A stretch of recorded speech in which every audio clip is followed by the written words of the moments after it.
um número especial de Caminhando Jornal TV, dedicados aos 60 anos do golpe inicial estrangeiro de 1964, que se desdobrou numa contra-revolução antidemocrática e antinacional, como mostraremos a seguir.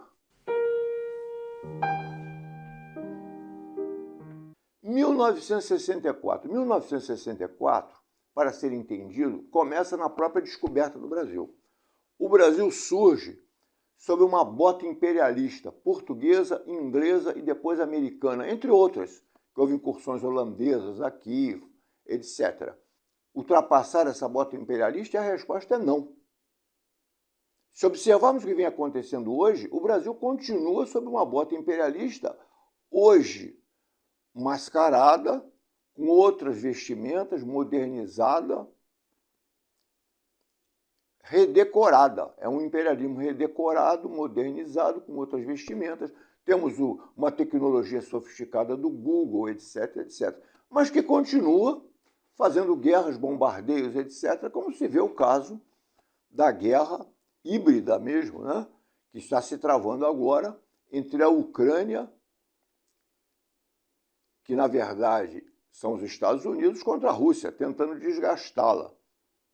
Por outro lado, nós nisso aí lidamos com uma série de problemas. A desinformação, a manipulação da história oficial, a manipulação da linguagem, etc. Como alguns deles colocaremos de passagem nesse programa. Observem uma das dificuldades que temos, a desinformação e essa manipulação da história, a manipulação do passado, uma história oficial falsificada. Um exemplo é a independência, não é? Que na verdade houve uma série de lutas, mas Dom Pedro traiu todas, como dizem alguns historiadores. 1964. Normalmente dizem sempre, 1964 foi um golpe empresarial, militar, civil-militar. Não, primeiro que foi um golpe foi uma quebra das instituições, da Constituição, por um determinado grupo, normalmente traindo ali o regime com o qual era comprometido. Então houve um golpe. Agora, esse golpe não foi um golpe civil, dizer só que foi civil empresarial não exprime o que realmente ocorreu. Porque primeiro esse golpe foi estrangeiro. Ele teve o dedo do imperialismo. Ele teve o dedo americano. Dezenas de livros. O dedo imperialista está nisso. No pré-golpe, com o IPES, com o IBAD, dinheiro ostensivamente para deputados na década de 60 antes do golpe, propaganda do IPES, generais como Golbery fazendo curso nos Estados Unidos de informação, no Fort Leavenworth, e depois ganhando salário do IPES, do IPES e do IPES, e assim por diante. Então nós tivemos um golpe com o dedo estrangeiro que comprou militares, influenciou, organizou. Sem ele, não teria havido golpe. Então, dizer que é um golpe civil empresarial é omitir um fato importante, que é o imperialismo. Isso tem sido feito. Nos perdoem os historiadores, mas foi um golpe estrangeiro, porque na essência era estrangeiro. Você tem que determinar qual foi o fator essencial, sem o qual ele não teria sido realizado. E foi o dedo americano, o dedo do imperialismo, inclusive com esquadra americana aqui perto, fornecimento de petróleo, se houvesse uma resistência. Isso tudo, o João Goulart tinha informação, deve ter influenciado a decisão dele, né? Porque ele sabia que estava ali o dedo estrangeiro e americano, provavelmente sabia, com certeza. E veja-se o que aconteceu depois em todo o Cone Sul, no Chile, na Argentina, no Uruguai, golpes. Mas golpe é óbvio que foi uma ação mundial, como a que está sendo feita agora, através dessa extrema-direita, essas primaveras na Ucrânia, não sei onde, não só no Brasil, Hungria, etc., que é uma reação mundial do imperialismo a favor de seus interesses e da sua dominação. Foi uma contra-revolução. Por quê? Porque o Brasil, naquele momento, se encontrava numa situação de busca da independência nacional, de busca de soberania. E houve um tiro dado no coração do Brasil por esse golpe, por esses militares que serviram ao golpe, contra essa soberania, contra essa independência que se buscava. Não havia condição alguma de comunismo algum. Essa foi a desculpa. Mas havia uma busca, uma evolução, um caminho de revolução, de reformas efetivas, etc., que nos daria independência. Então esse golpe veio como uma contra-revolução, impedindo aquela revolução pacífica que estava em curso. e que apresentava modelos, reforma agrária, reforma no ensino, a questão é combate ao analfabetismo e uma série de outras. Petróleo independente, refinamento do petróleo e assim por diante. Aquilo infringia os interesses americanos e eles interviram no Brasil.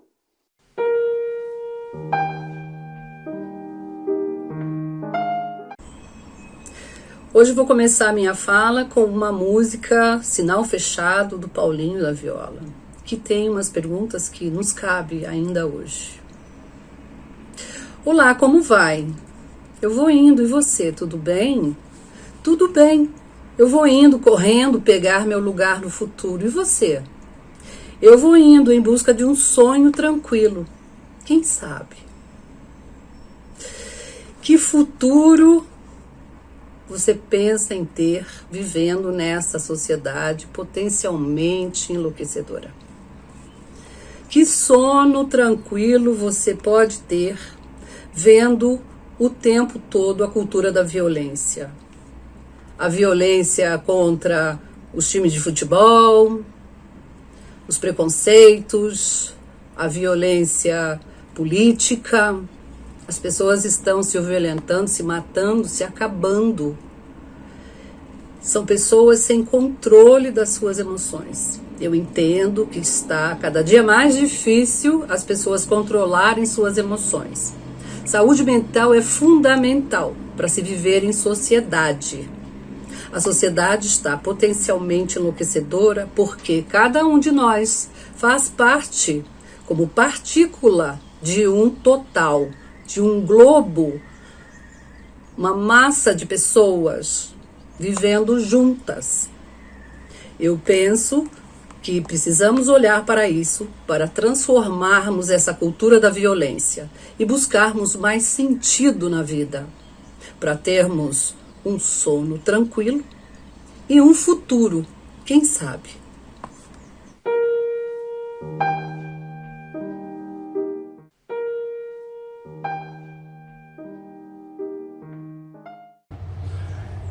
Estamos aqui para fazer uma análise, né, do Brasil de 1946 até 1964, justamente para nós avaliarmos tudo que ocorreu e que acabou se desdobrando no golpe empresarial militar de 1964. Bem, para começar, eu quero fazer uma avaliação da conjuntura mundial depois da Segunda Guerra Mundial. Porque depois da Segunda Guerra Mundial, o mundo vai ficar bipolarizado, né? Você vai ter de um lado o bloco socialista, do outro lado o bloco capitalista. O socialista liderado pela União Soviética, que foi considerada a grande vitoriosa por ter barrado o avanço da Alemanha nazista para o seu próprio território, e depois começou a empurrar o exército nazista para Berlim. E todos aqueles países do leste europeu que estavam sob o domínio do nazismo, acabaram se transformando em países aliados pela União Soviética. Bem, enquanto a União Soviética procurava se fortalecer junto dos países do leste europeu, quando a União Soviética criou o tal do Comecon, que é um mercado integrado, né, pelos países socialistas, né, e depois, em 1955, criou o chamado Pacto de Varsóvia, que era justamente para se contrapor à criação por parte dos Estados Unidos da OTAN.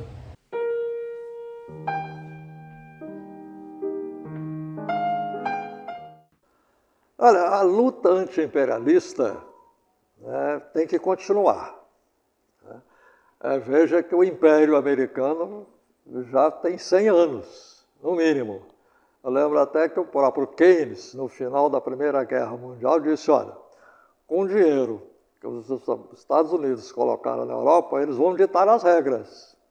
Eu até marco essa declaração dele como início do imperialismo americano, que já tem mais de 100 anos. Antes, o Darcy dizia que os americanos são inglesinhos, que empurraram os índios para um canto, escravizaram os pretos e fizeram ali um país dos ingleses, né?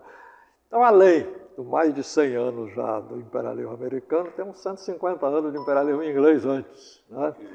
Então, a luta anti-imperialista, ela tem que continuar, né? E o trabalhismo, como se define como nacionalismo, é um país anti-imperialista, é um movimento político de luta anti-imperialista. Não há dúvida disso, não, né? Eu creio que a manutenção do trabalhismo como concepção política e do Partido Trabalhista Brasileiro, o PTB, como a melhor herança política que nós tivemos aí, eu creio que talvez a gente vai persistir nesta linha. Talvez a gente não altere para uma sugestão como essa de trabalhismo, como movimento nacional, de renovação nacional, trabalhista, como você mencionou, libertação nacional, como você mencionou. A gente vai querer manter o trabalhismo até com um certo tom diferente do socialismo europeu, que é uma coisa muito apropriada para a Europa, para manter realmente aqui uma visão, uma concepção de produto da política brasileira, com erros e defeitos, mas que nós temos que trabalhar para aperfeiçoar, porque é uma coisa que se encaixa mais na vida do brasileiro, na luta do brasileiro, e onde a gente tem possibilidade de melhor avançar. E onde a gente, ao mesmo tempo, mantemos e continuamos a luta anti-imperialista, que essa luta tem que continuar.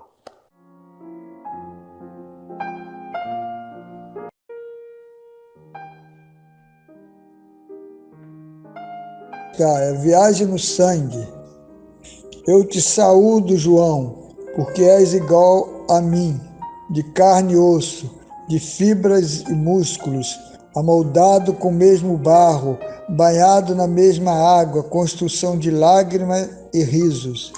Viajaste as ruas do mundo com o teu corpo, mais do que com os pés, pois o corpo pesa, mas os pés depressa sangram, e sempre há ruas a caminhar por toda a vida. Por isso eu te saúdo, João, porque tuas mãos manejaram enxadas, foice, arado, serras, deixando um pouco de ti em cada dedo que os dentes de aço devoraram.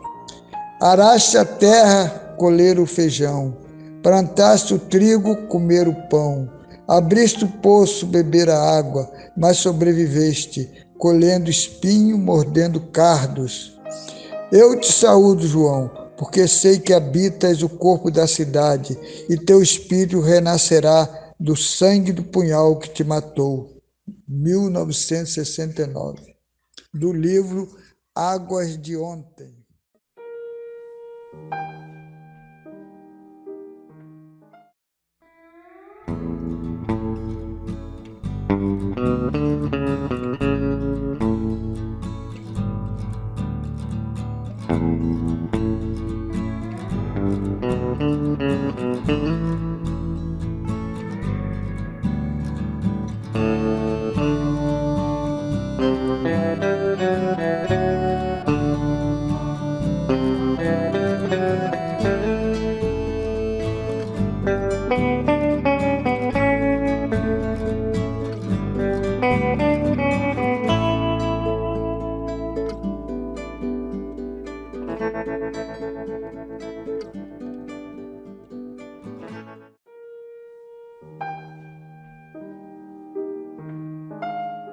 Meus amigos, primeiro que é república, res coisa, pública do povo. Então, teoricamente, seria uma forma de organizar o Estado do povo, feita pelo povo para o povo. A outra forma, na classificação de Maquiavel seria monarquia, governo de um. Aí tem divisões, monarquia parlamentar, eleita, não eleita, etc. Mas nós falamos dessa república que seria organizada pelo povo para o povo. Qual a característica da República Brasileira? Como começou em 89? Né? Um golpe militar em que o Marechal Deodoro não gritou sequer viva a República, gritou viva o Imperador, não? Em que não foi cantado nenhum hino nacional, foi cantada a Marseillaise francesa e foi colocada uma bandeira imitando a bandeira americana, sendo o nome dado a essa República Estados Unidos do Brasil, e feita por militares. E isso aí vai ser uma definição, vai ser um caminho da nossa República, porque praticamente era 2 militares e feita pelos militares sob a direção dos militares. E nós vamos ver agora essa repercussão que chega a 2021. E no curso dessa história brasileira, a presença dos militares. Esta presença sempre foi envolvida em muita violência, envolvida em uma submissão sempre ao imperialismo estrangeiro, português, inglês, português, sob o domínio da Inglaterra, inglês e depois americano, e sempre uma aliança entre as elites brasileiras, agrárias, depois industriais, e interesses estrangeiros, o imperialismo inglês e americano, anglo-americano, e hoje do grande império do capital envolvendo a cúpula do imperialismo mundial, do poder financeiro mundial. Essa foi a característica. As elites locais, nossas classes dominantes, digamos assim, sempre traindo os interesses do povo e sempre atuando de acordo com os interesses do imperialismo. Ou seja, aqui sempre permaneceu quase que esse triângulo, que foram classes dominantes, elite traidora dessas classes dominantes, a bota militar e, do outro lado, os impérios estrangeiros, sempre contra os interesses populares. Isso se prorrogou na história do Brasil, chegando a uma grande traição, principalmente no chamado golpe de 64, quando finalmente o Brasil conseguia certo desenvolvimento, conseguia alguns dados no sentido de superar essa dominação. Houve uma intervenção violenta, não foi um golpe nacional, foi um golpe estrangeiro, desde que não poderia ter sido executado sem a posição dos Estados Unidos e a pressão americana, a organização do IPES, do IBAD, distribuição de dólares, corrupção de oficiais das Forças Armadas e assim por diante. Com o braço militar promovendo não só a distensão, como promovendo a anistia. E na década de 70, golpes dentro de golpes, também foram golpeados violentamente as esquerdas brasileiras. Foram golpeadas com assassinatos, com esquartejamentos, etc. E culminamos com essa última eleição, em 18, desse cidadão que está aí, uma facada estranhíssima, que se vê que de alguma maneira utilizaram recursos da chamada terapia de choque, né?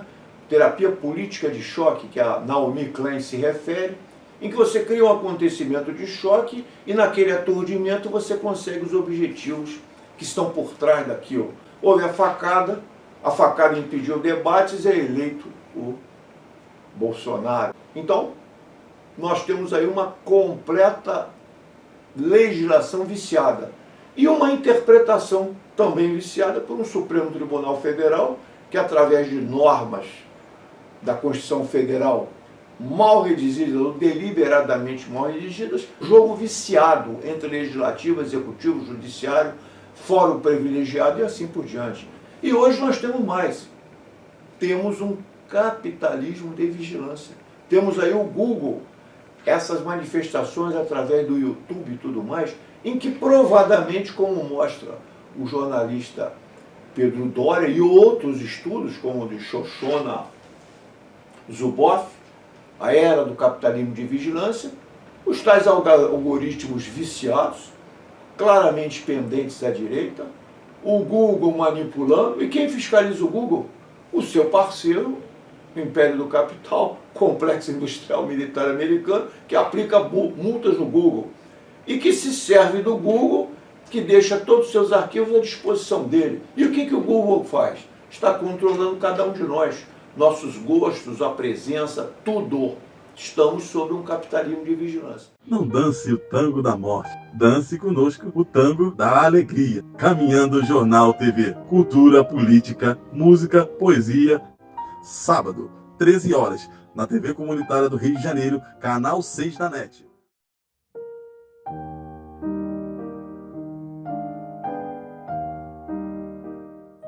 Você sabe qual é a minha resposta, pessoal? Caguei! Caguei para a CPI. Não vou responder nada. Você sabe qual é a minha resposta, pessoal? Caguei! Caguei para a CPI. Não vou responder nada.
Morte, luto, tristeza, noite e dia. É preciso calar a negação. Nós estamos em época sombria, mas no fim desse túnel há clarão. É preciso estancar essa sangria. Com o bem se desfaz a maldição. Com amor se retoma a alegria. Acende-se o riso da nação. Já que o anjo do mal não renuncia, tudo cobre com o véu da escuridão. Vamos pôr toda a nossa energia nesse grito de indignação. O homem sem juízo e sem noção não pode governar esta nação. O homem sem juízo.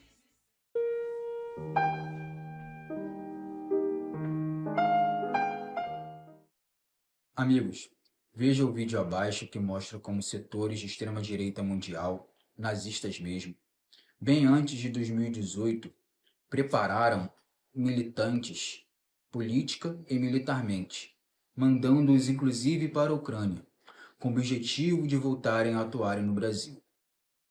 Inclusive entre eles, Sara Geromini, que esteve na Ucrânia e aqui depois em demonstrações políticas. Quem financiou isso tudo? Por que a grande mídia não deu um foco maior? Veja. For the last several years, at least since 2015, we know that hundreds of Brazilian neo-Nazis have traveled to Ukraine to fight with groups like Azov in the Donbas region and to receive some kind of political formation on issues such as how to start race wars and things like that. We know this because in 2016, the civil police in Rio Grande do Sul state uncovered an operation involving representatives from Misanthropic Division, which is a European neo-Nazi group, who were recruiting Brazilian neo-Nazis in 7 different cities in that state to fight in the Donbas region with Azov.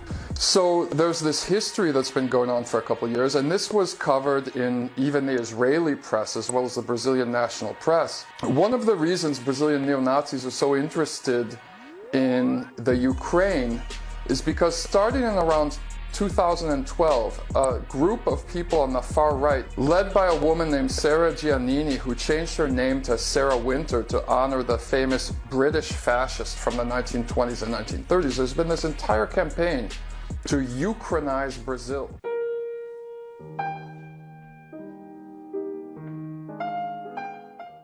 Falaremos hoje sobre Anísio Espínola Teixeira, que nasceu em Caetité, na Bahia, em 1900, logo há 121 anos, foi jurista, educador e escritor. Fundou em 1950, em Salvador, Bahia, a Escola Parque da Bahia, o Centro Educacional Carneiro Ribeiro, um projeto pedagógico inovador até para os nossos dias, como paradigma de educação, de educação, de qualidade em educação. A escola era no bairro da Liberdade, um bairro que na época um bairro pobre, um bairro sem calçamento, um bairro com muitas crianças carentes precisando de escola. Daí ele escolher iniciar sua escola de nível chamado à época primário neste local. Havia regime integral, as crianças tinham regime integral, havia médico, dentista, boa alimentação, etc. O Centro Educacional Carneiro Ribeiro não agradou ao regime militar de 1964 e foi fechado. Os critérios políticos de Anísio Teixeira não agradavam ao autoritarismo. Aliás, em 1930, anteriormente, ele teve problemas também no Estado Novo de Getúlio Vargas. Darcy Ribeiro, no Rio de Janeiro, no governo de Brizola, desejou recriar o projeto pedagógico de Anísio com a criação dos CIEPs, que não vingaram, não deram certo aqui no Rio. Em Caetité, existe a Casa Anísio Teixeira, que é um centro cultural privado que preconiza manter os ideais de Anísio Teixeira, né? Anísio Teixeira é respeitado no mundo, mas aqui no Brasil ele é desconhecido, infelizmente.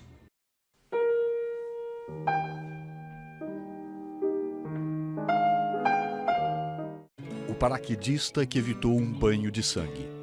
Foi numa quarta-feira, no dia 12 de junho de 1968, o brigadeiro João Paulo Burnier convocou o capitão Sérgio por rádio para o gabinete dele, que ficava no Ministério da Guerra, no Rio de Janeiro. E em seguida, ele perguntou para o capitão, que era um subalterno dele, quantas pessoas morreriam se o gasômetro do Rio de Janeiro explodisse às 6 horas da tarde. Pensando assim numa catástrofe, o capitão Sérgio calculou que fossem mais ou menos umas 100 mil pessoas. Nisso o brigadeiro comenta: vale a pena para acabar com o comunismo no Brasil. Sim, era a ordem de um superior da aeronáutica a um capitão-herói com incontáveis missões de salvamento com cerca de 600 saltos na selva. Explodir o gasômetro na hora de grande movimentação, jogar pelos ares uma represa e interromper o fornecimento de energia elétrica à cidade, jogar 40 políticos ao mar. E culpar os que lutavam por um Brasil livre dos ditadores. O brigadeiro Burnier disse ainda que ordens dessa natureza não comportavam dúvidas. Um plano diabólico para culpar terroristas e facilitar a intervenção de forças externas ao país. O que seria o Rio de Janeiro se o meu pai tivesse feito isso? O que seria? No filme do francês Olivier Horn, o capitão Sérgio aparece falando da proposta feita pelo brigadeiro João Paulo Burnier, em 1968. Enquanto eu estiver vivo, isso não acontecerá nesse país. Ele aí berrou mais alto: cale-se, não se estende em considerações. Eu aí retruquei: não me calo, o ministro será sabedor desses fatos. O homem que disse não recebeu o reconhecimento formal de que agira certo somente 3 dias após a sua morte. As homenagens à sua atitude talvez se restringam a esta placa na movimentadíssima Avenida Brasil, a mesma que deveria ser jogada pelos ares com a explosão do gasômetro.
For the United States to be completely uninvolved in such a situation.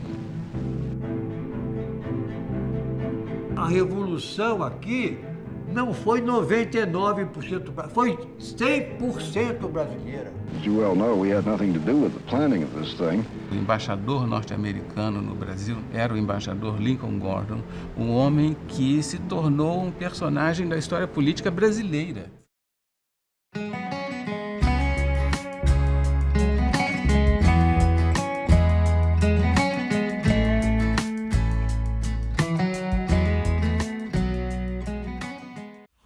Hiroshima. A música é de Gerson Conrad e a letra é poesia de Vinícius de Moraes. Pensem nas crianças mudas, telepáticas. Pensem nas meninas cegas inexatas. Pensem nas mulheres rotas alteradas. Pensem nas feridas como rosas cálidas. Mas não se esqueçam da rosa